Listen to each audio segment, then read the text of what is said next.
welcome to the Bella Grace podcast, where we are empowering you to embrace the beautiful grace found in recovering your authentic self. This season, we are telling stories of people who are building a sober life and having fun doing it.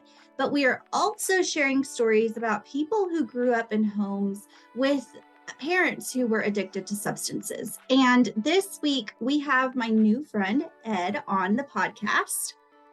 He and I met through a Facebook group.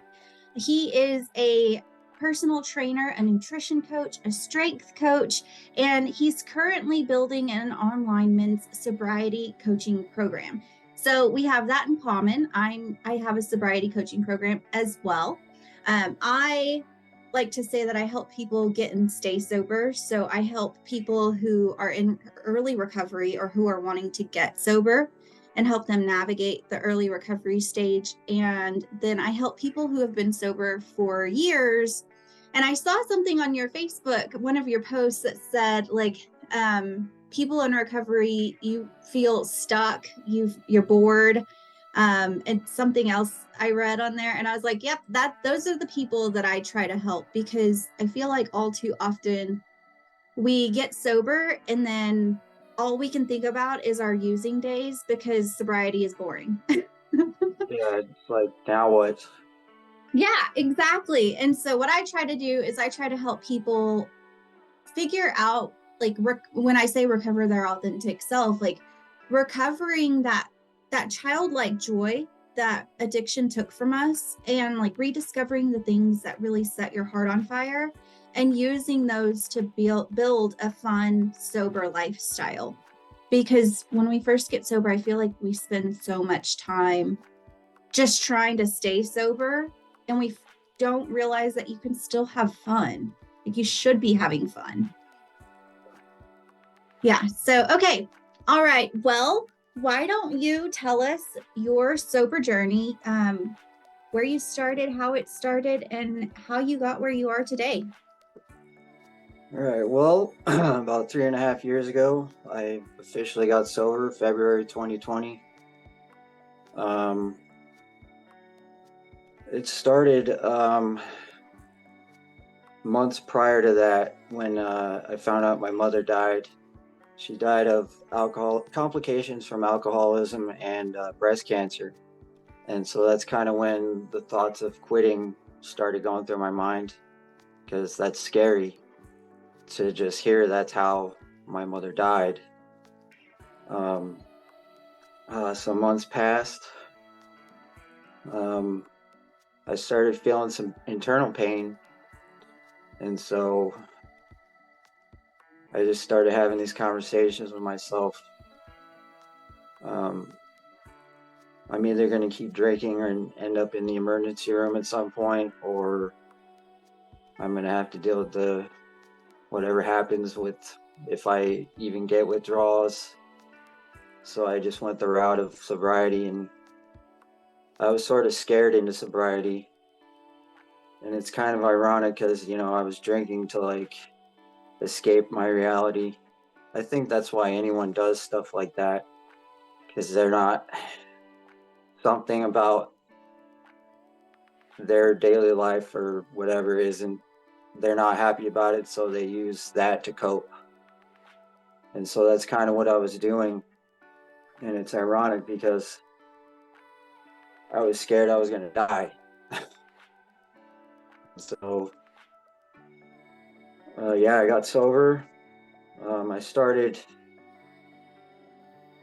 just reading a lot of self-help books, listening to podcasts that were, personal development based, trying to, make myself better, not just health-wise. And soon after that, I started working out. And eventually I just started thinking about becoming an online coach. This was still like a couple years ago. And so it's been interesting. I've been having a lot better outlook on life. because of being sober. Sometimes I still think about what happened, or what happened when I was still drinking. I have memories, and I still, I feel bad about it, but you can't change the past. I think only what we do now in this moment determines our future. Yeah, that's about it. Yeah. So I know you said that your mom was an alcoholic, right? So do you feel like that influenced you to drink, or were you drinking to deal with the fact that your mom was an alcoholic? I don't believe that it influenced my drinking at all, really. In fact, while I was drinking, I would come up with whatever reason, and looking back, they were just excuses. I don't think there's any real reason that I could have ever have had to go that route. I don't believe that, alcoholism and addiction is hereditary. I was in therapy very briefly. I want to say 3 or 4 years ago, and the therapist told me that that's a myth about addiction being hereditary. I know it has run in my family, but I don't believe that just because my parents or their parents did it means that's my destiny. Yeah. We can all rewrite our family, or stop the history and rewrite it and have it take another route. Mm-hmm. Yeah. Yeah, I'm just trying to break my family's cycle of that addiction, because it was with my parents. I know my grandfather on my father's side was alcoholic, and there's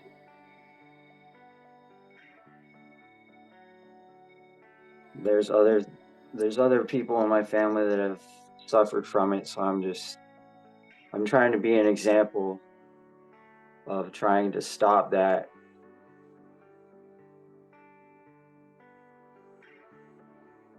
Yeah. Stop that cycle of drinking. Yeah. So how old were you when you took your first drink? First ever drink, I was a little kid, actually. Wow. Yeah. My mom, she would just be on the phone, and she'd have her beer open, and I'd be like, "Mom, can I take a drink?" And so that's technically when I had my first taste. When it started becoming a problem, though, I was I think I was about 24, 23 or 24. I started drinking regularly, and it just got progressively worse as time went on. Yeah. Was that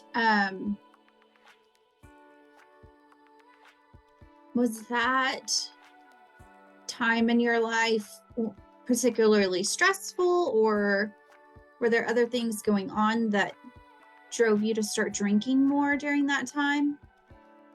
Yeah, that point in time, I had already been married and had a kid by that point, and I was already separated from my son's mom, so I was on my own, and that was the first time that I had been on my own when I was around 22, 23. Mm-hmm. And my finances. Wait, let's stop. By the time you were 22, 23, you were already married and had a kid and divorced. Technically not divorced yet, but we were Okay. done. We were done. Yes. It's the fast life. Yeah, I was gonna say you started really young. Yeah, not intentionally, but that's how things played out. Yeah. So how old were you when you had your son? I was 21 years old. Oh, okay. So not too young. That's how old I was when I had my daughter. Yeah. Okay. But people now that she's a junior, people are like, you have a junior? And I'm like, yes. I had her when I was 21 because they just automatically assume, I guess I look younger than I am. So they automatically assume that I was like a teenager when I had her because I look young, I guess. Yeah, my wife now, she had my stepdaughter really young, Mm-hmm. and my stepdaughter is already going to be 20 years old in February. So, I mean, it's like we were made for each other. We both had our kids early. Yeah. Because it is a different lifestyle. There's a different mentality with having your kids younger and parenting them when you're younger, I think. Yeah. Yeah, it is Yeah, totally different. I was really scared. Not in the sense that I didn't want to be a father, but in the sense like, how do I do this? Like, I'm responsible for this little human. Yeah. Yeah. And so tell me, what was it like growing up with a mom who was that was an alcoholic? It was,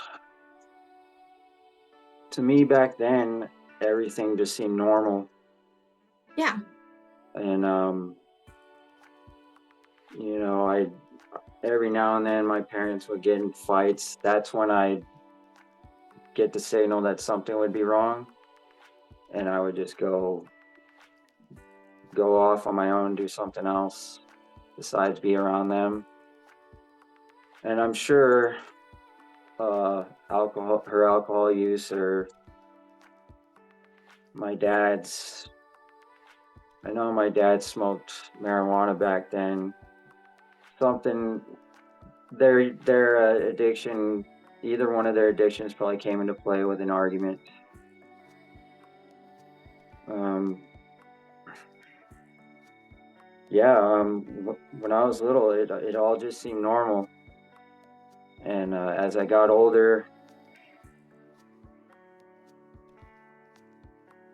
I started picking up my mom's alcoholism little by little because she started getting worse. And,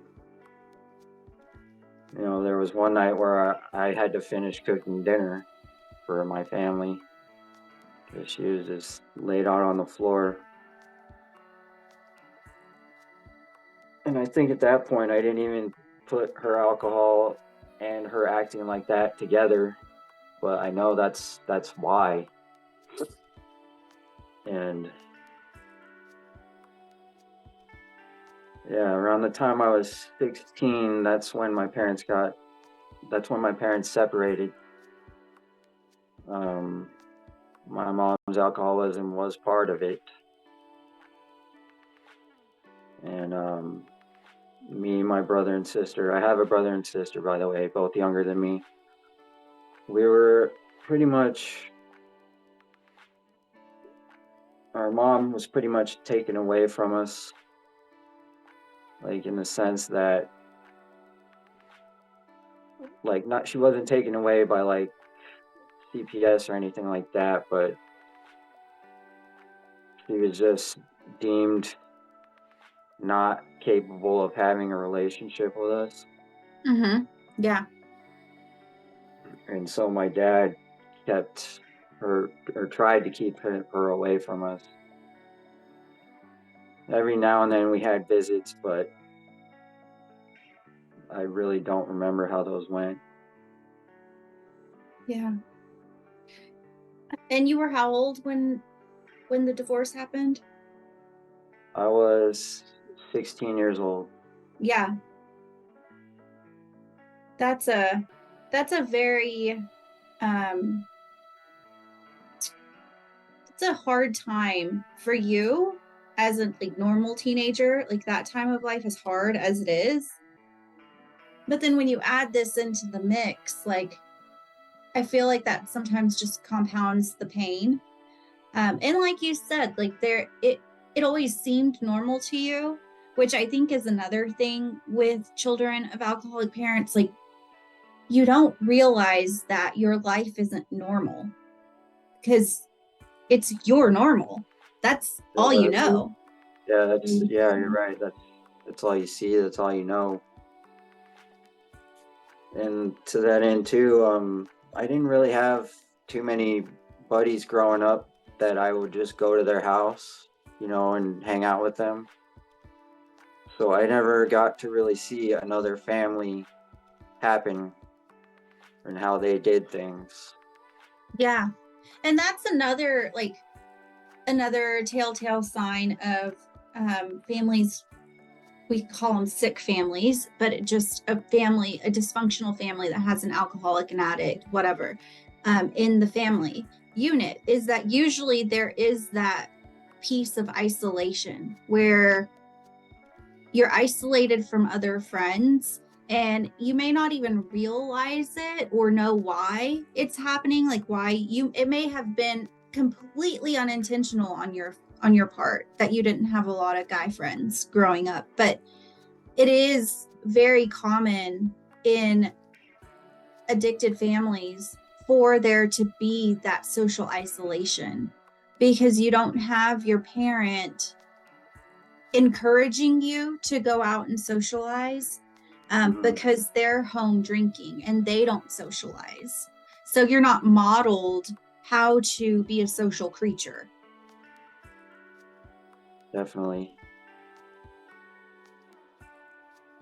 And in regards to the program I'm building for men, I think, at least for me, I know there's probably more men out there that can relate, but I don't think too many of us are raised to be social creatures, to eat correctly, exercise, have confidence. We're not brought up that way. We're not brought up to believe in being confident, especially from having parents that aren't confident themselves. And that's one of the reasons why I want to start this program, because I broke past that and I just had enough of the negative self-talk and all around negativity that's been in my family. Mm-hmm. And I want to show people there's a way out of that. Yeah. Do you think that so when you were growing up, did your parents model healthy eating or healthy social behaviors like that, or even healthy exercise? When I was little, like really little, they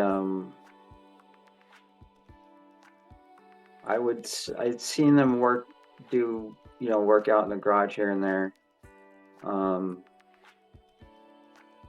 They used to drag me to their parties with their coworkers and whatnot, which involved alcohol. I think mostly though, when I was little, I was just told that I gotta eat all my dinner. Yeah.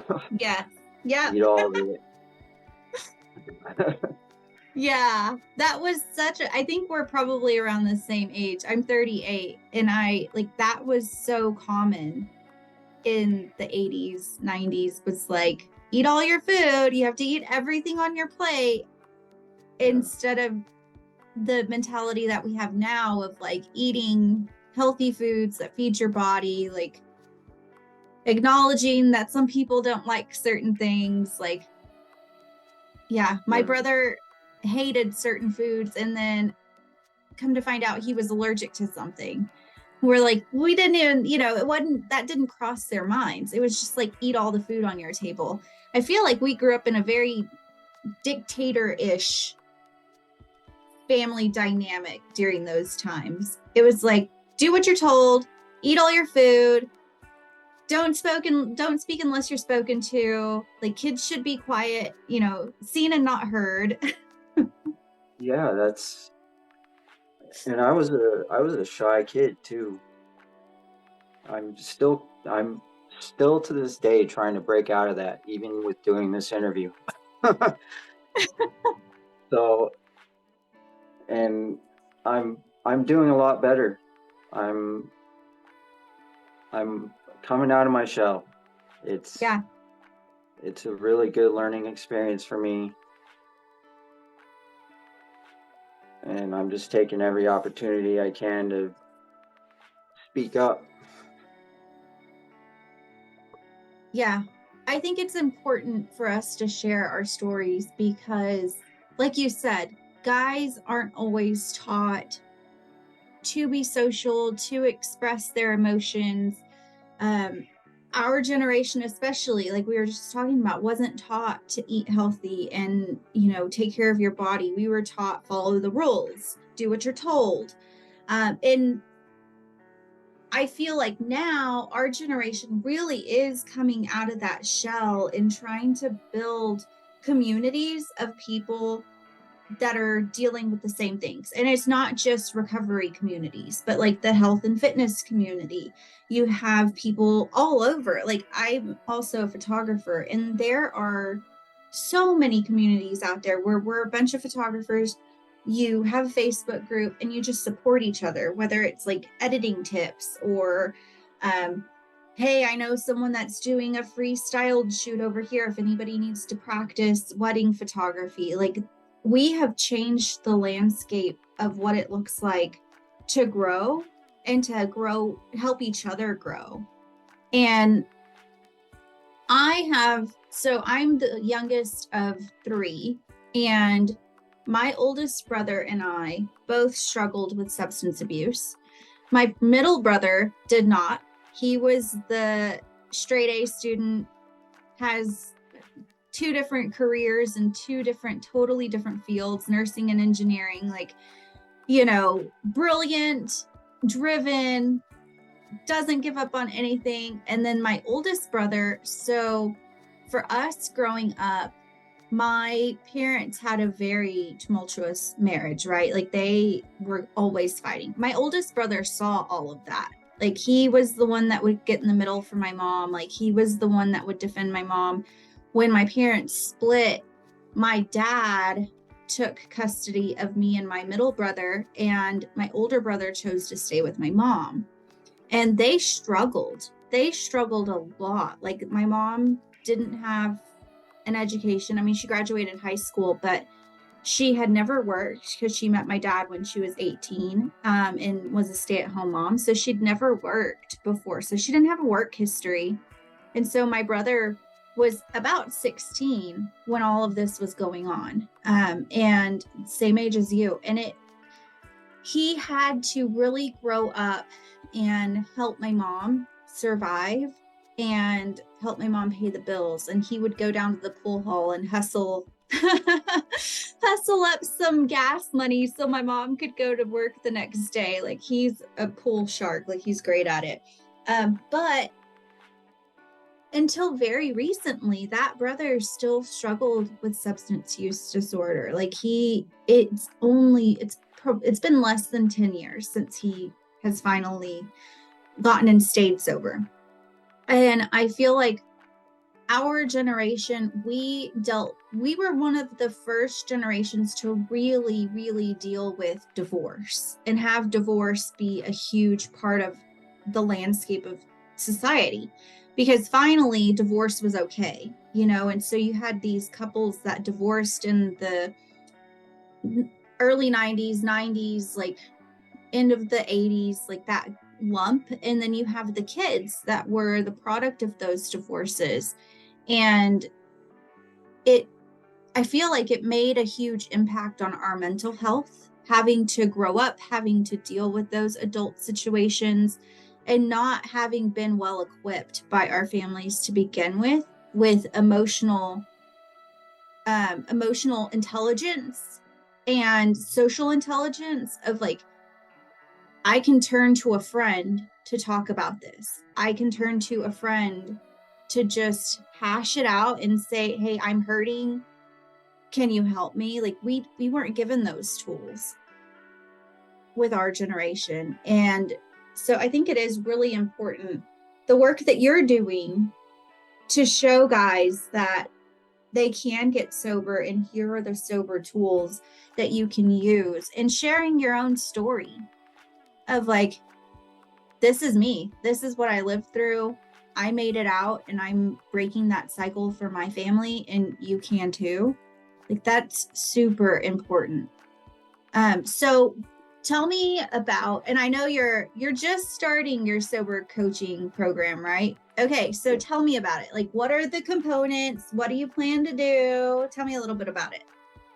All right. So the program is essentially structured in a way that, well, the program itself is pretty much how I managed after I got sober. Everything in it, like working out, a change in mindset,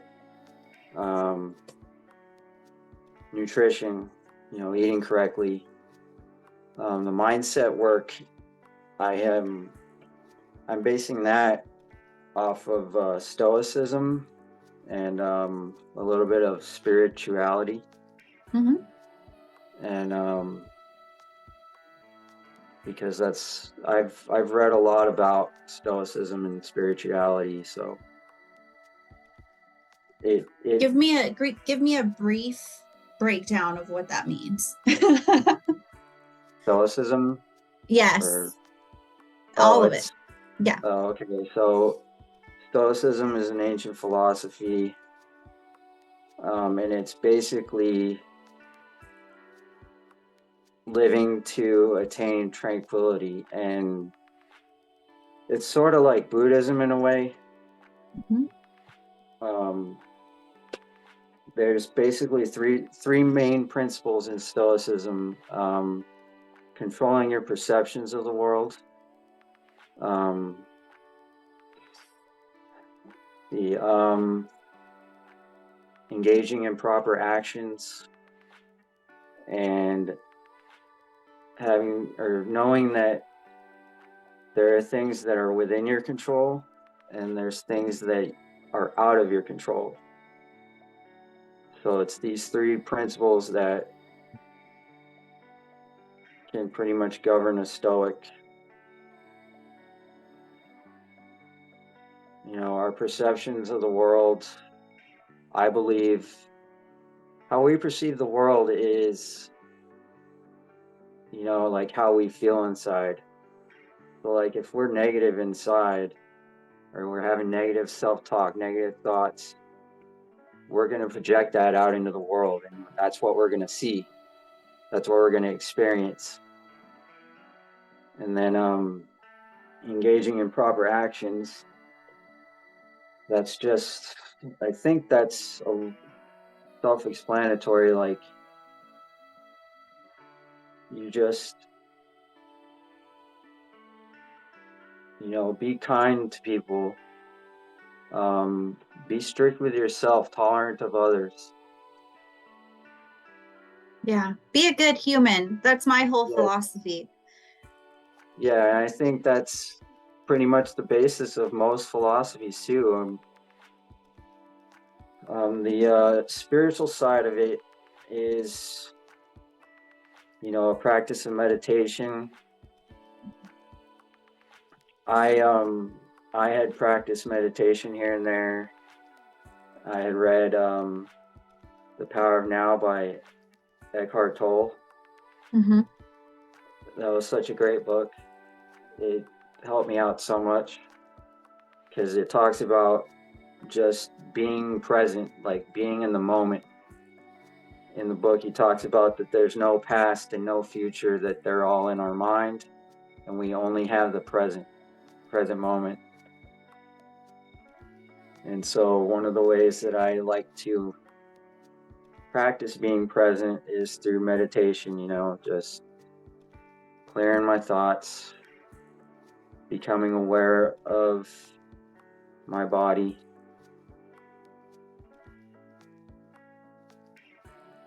It's a great experience to meditate. Deep breathing. I also do the Wim Hof method. I don't know if you know who that is. No, I don't. I was about to say, tell me about this.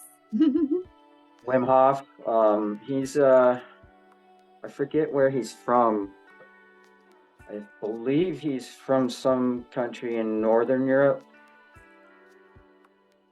But he has this breathing technique where you take about 20 to 30 deep breath, or 30 to 40 deep breaths. You take a deep breath in, and when you exhale, you don't let all the air out. So every time you're doing like 30 to 40 breaths, and then after your 30th or 40th breath, on your last breath, you hold your breath for as long as you can. And then when you feel the urge to breathe again, you take a deep breath in, and then you repeat the cycle for about 3 to 4 times.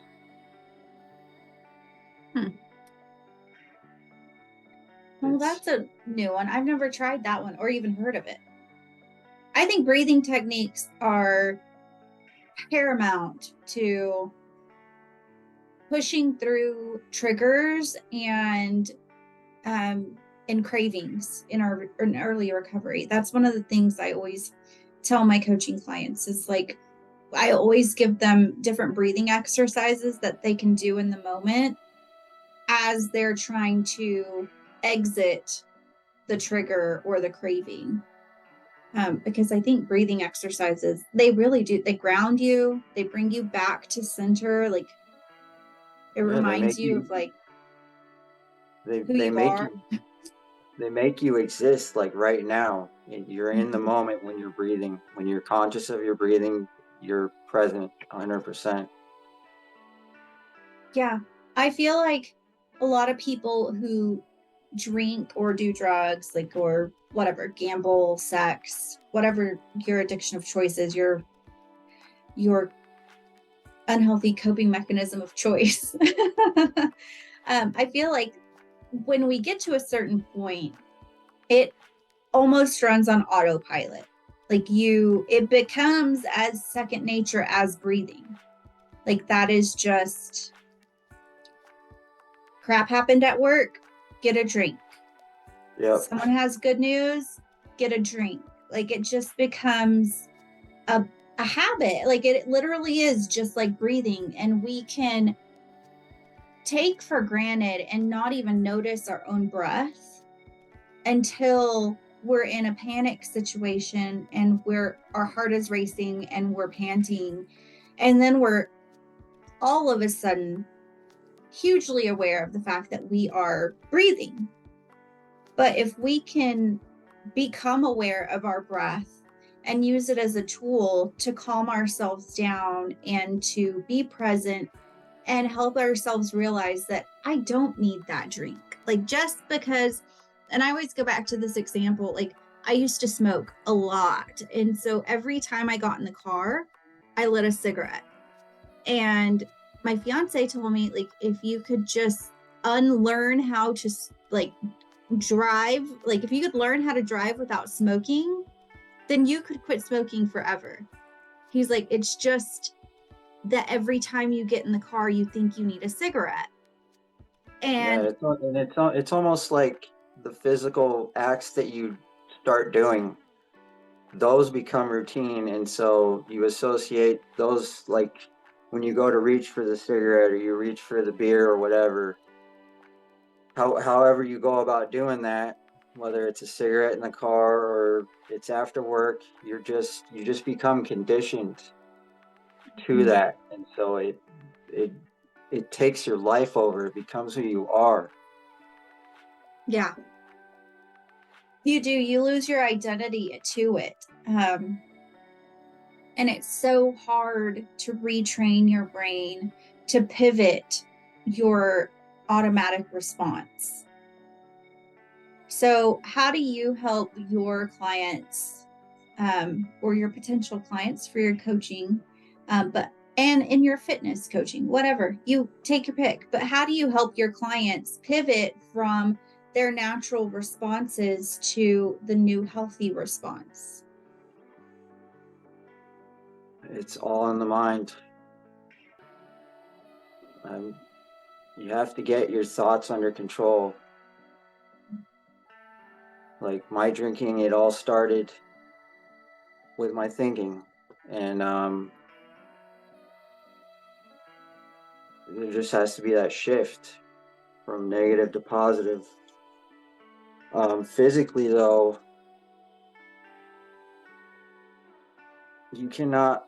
I don't think there's anything better than a high intensity workout to raise your frequency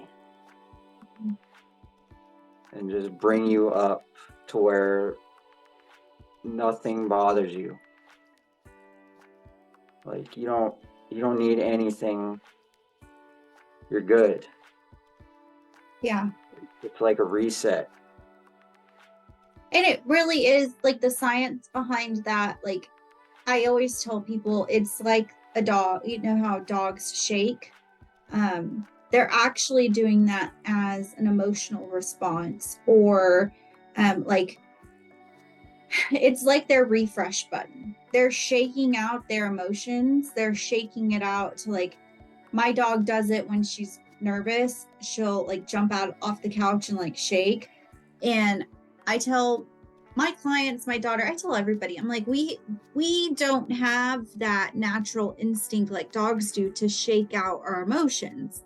So we have to purposefully do it. We have to be cognizant and actually make ourselves physically shake out the emotions. And I oftentimes will suggest HIIT workouts, high intensity workouts, because it is like a physical release of the stress, the trauma, the whatever, the craving for alcohol, like whatever it is that you're feeling in that moment.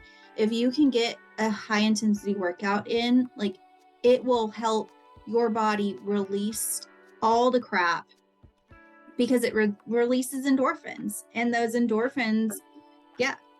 I have a journal, and it's called Get Your Daily, or Take Your Daily Dose or something. I created it and I don't know the name. But it's a daily dose, and it's dopamine, oxytocin, serotonin, and endorphins. And it's a daily journal to help people actually make a plan for ways to get all four of those neurotransmitters throughout the day. So, and that's one of the keys is that I have for endorphins is at least 10 minutes of activity twice a day, whether it's just a walk around the outside of your work building or whatever, like plank for however many seconds, like something a few times a day to get those endorphins going, because it really does boost your brain health. It helps you stay and like feel happy. Yeah. Yeah, it changes your mood, and then over time, it's gonna change how you look. So I mean, then you have not only a better mood, you're gonna feel more confident in your own skin. because you've built up all these workouts over time.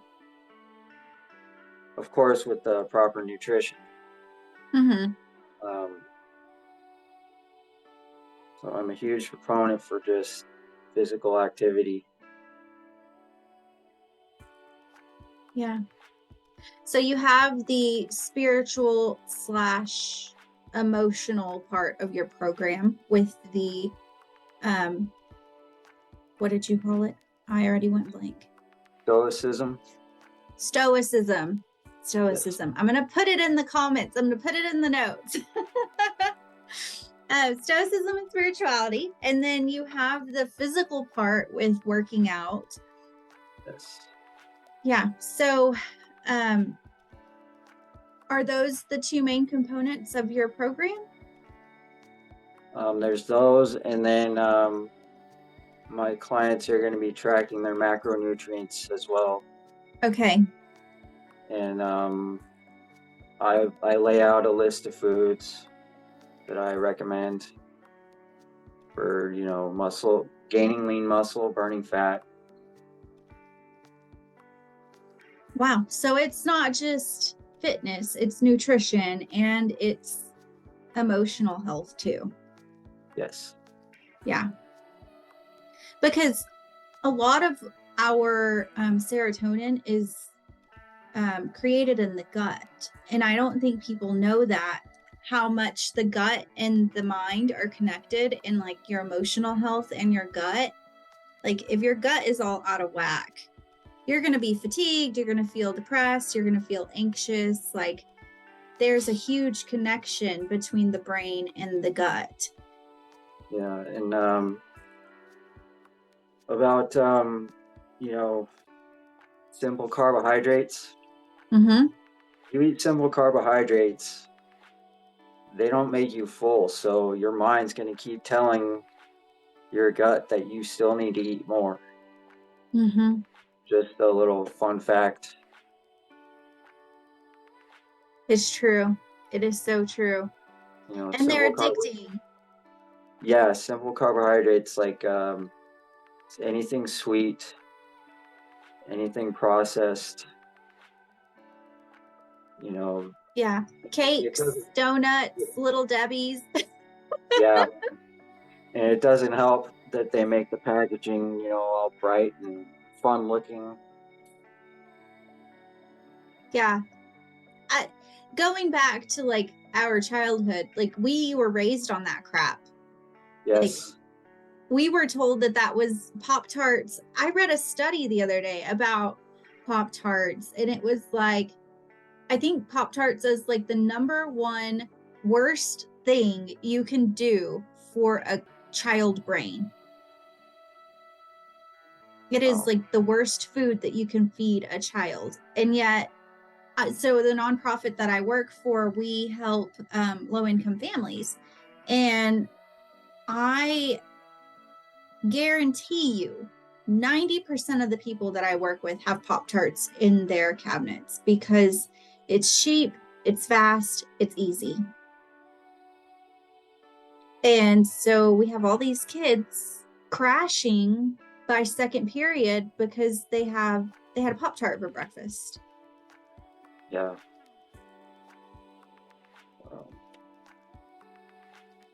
I can't recommend enough for breakfast. A bowl of oatmeal, no sugar added. Myself, I add in my oatmeal some whey protein, some frozen berries. That's a good idea. Yeah. Yeah.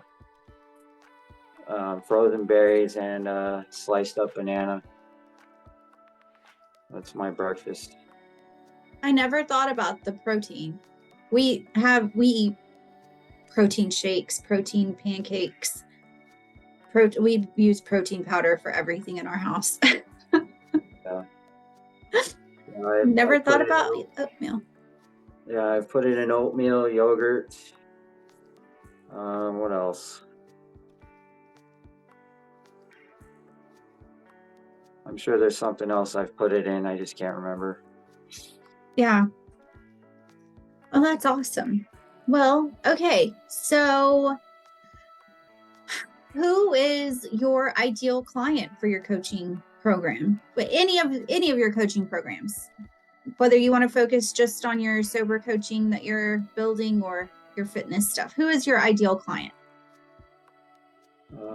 For my signature program, my sobriety program, my ideal client is going to be someone that was like me, just tired of feeling tired from alcohol use, tired of being deniable, tired of kidding themselves, tired of thinking about quitting and not doing it, or thinking about doing something and never ever doing it. Like, you're just constantly thinking about things that you're never going to do, and it's alcohol that's tying you down. And so I want my clients are going to be tired of stuff like that. They're going to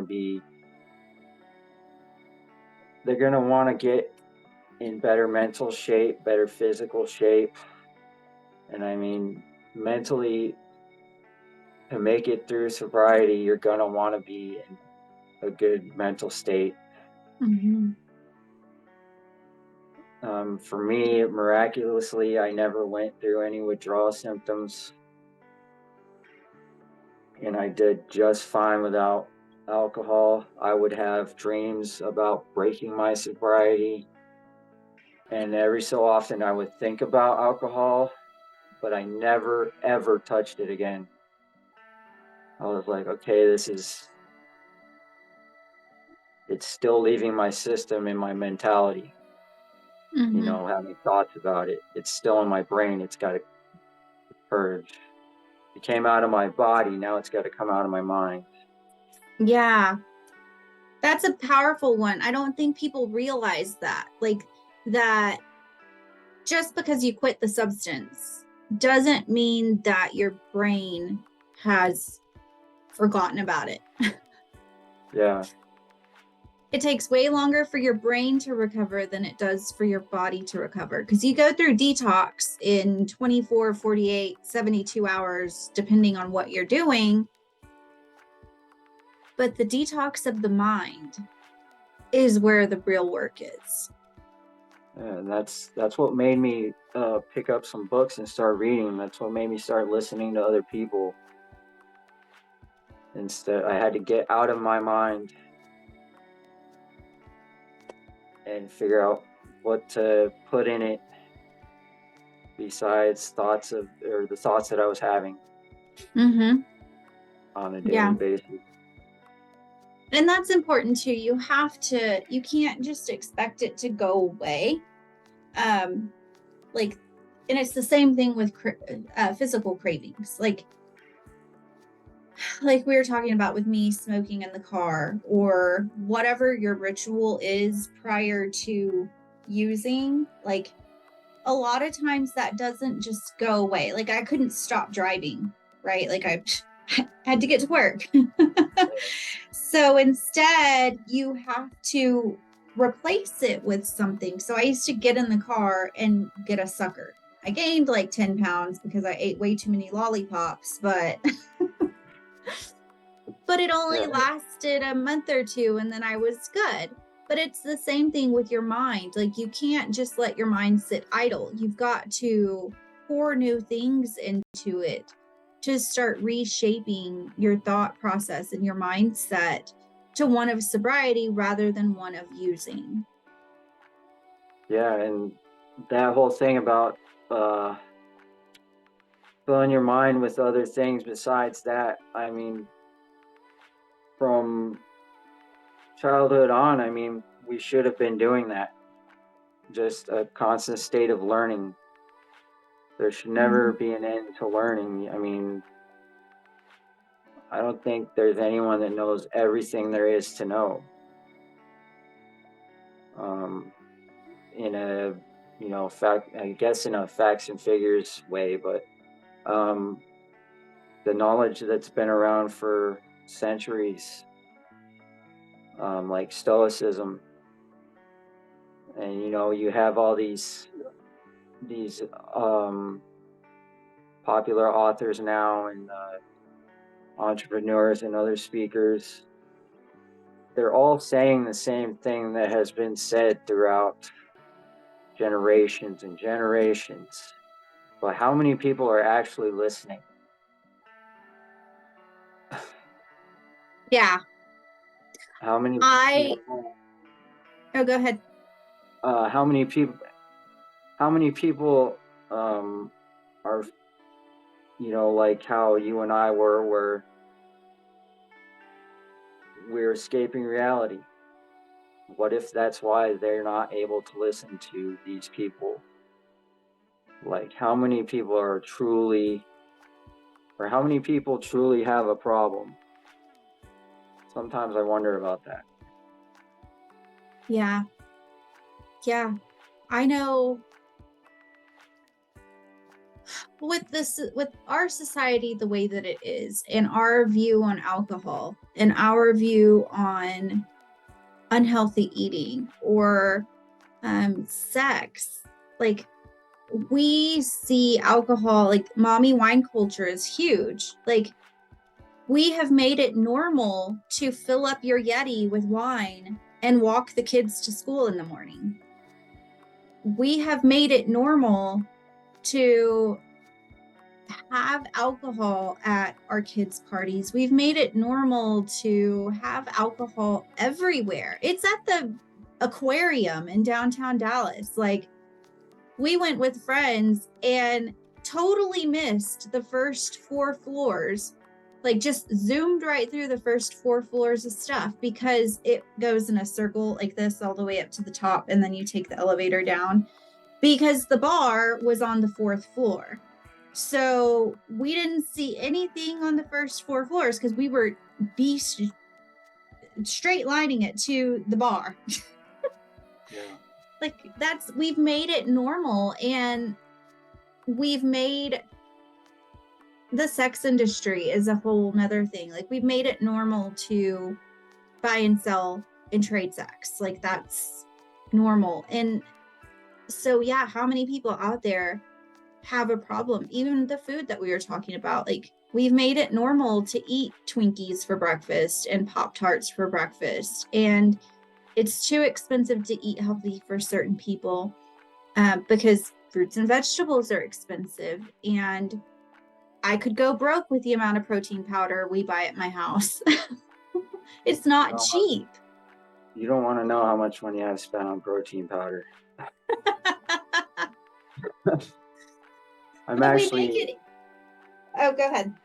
I'm actually sponsored by a small company, and I get their products at wholesale cost. So I at least have that. Yeah. That's a little savings. Yeah. But we've made it so normal to do all these things that we've made it really hard to see when someone has a problem. Yeah, and going back to childhood, thinking that what our parents was doing was normal. I mean, maybe subconsciously we're actually just going through that again, where except it's more public. We're just taking it public. Yeah. And having it be in front of your kids, there's a lot of kids that don't listen to their parents, but they see their parents. They see what I saw what my parents were doing. I couldn't put words to it, at some points in my life when I saw it. But I saw that, and then later on in life, when I started developing my own conscience, it clicked. Mm-hmm. Like, oh, they were doing that in front of me. Yeah. So your kids, they will probably mimic what you do. Yeah. If not sooner than later, they will. So it's important to put them on a correct path. Yeah. How old was your son when you stopped drinking? He was, I believe he was about 14 years old. Okay. So, do you feel like your sobriety has made an impact on him? I honestly don't know, because back when my son was about, I want to say 8 years old, his mom took him to go live up in Salt Lake City. Okay.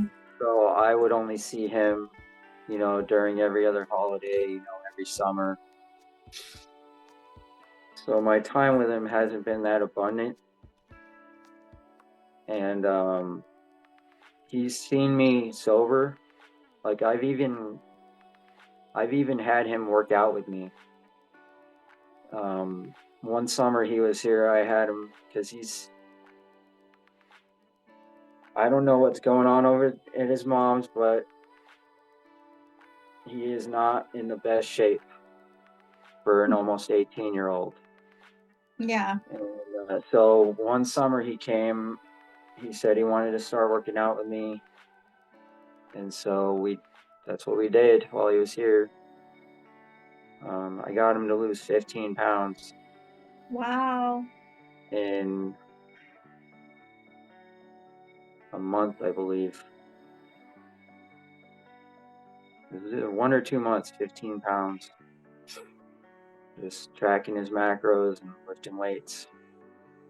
Yeah. So he knows what I'm about these days. Yeah. And I feel like now is a really good time for him to see you changing and to see the changes that you're making and to see the difference between who you were then and who you are now. Because he's right on the cusp of potentially starting his own family, walking into his own career, starting his own adult journey, and having you as a model to say, like, that doesn't have to be your path. You can choose this other path. And look, I'm doing it. And it's fun and it's great and it's working. That's amazing that you're doing that. Yeah, and he's always been a good kid. He's gotten into, your typical teenager trouble here and there, but it was all just BS. But mostly he's been the best son a guy could ask for. And I love that. I'm super proud of him. Yeah. Right now he works out with his own group of friends, and he's been sort of sparring, like, with a heavy bag, so he's getting into boxing. Oh, that's cool. Yeah. Yeah. So I'm glad he's going in that direction. All I can do is support him. Yeah. And if he ever wants to work out, he knows I'm down. Yeah. Well, okay. So if you could give one piece of information or one piece of advice to someone like you, someone who grew up around alcohol, who went on to use alcohol to cope with life stressors, and finds themselves in the midst of that time in their life where they're drinking and they are tired of feeling stuck, but they don't really know how to get out of it, what would you tell them? I would tell them it's okay that you're in the situation that you're in, but it is not okay to stay in that situation. Let me help you. Yeah. Yeah. So, how do people find you? On social media? Social media, I'm on YouTube as well. Instagram, my handle is at lifesentence_fitness. My Facebook is facebook.com/Eddie.Bones.75, I believe. I can never I'll remember that link it one. all in the show notes. You can also find me on YouTube at lifesentence_fitness.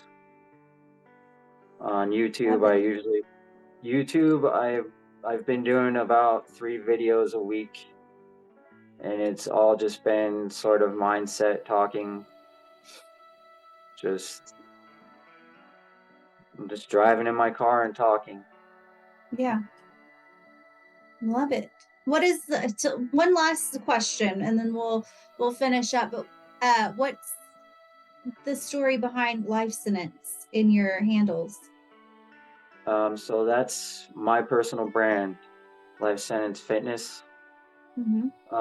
That comes from, I spent all the time that I did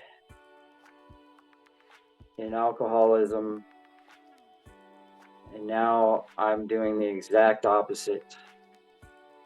Like, I'm giving myself a term of life towards these habits, this new way of correct living, or what I believe to be correct living.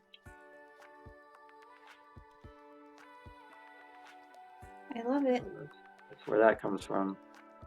Well, that's awesome. And it's a great mindset to have. A life sentence of right living. What it's about. Yep. Well, thank you for being on and sharing your story and imparting some wisdom to our listeners.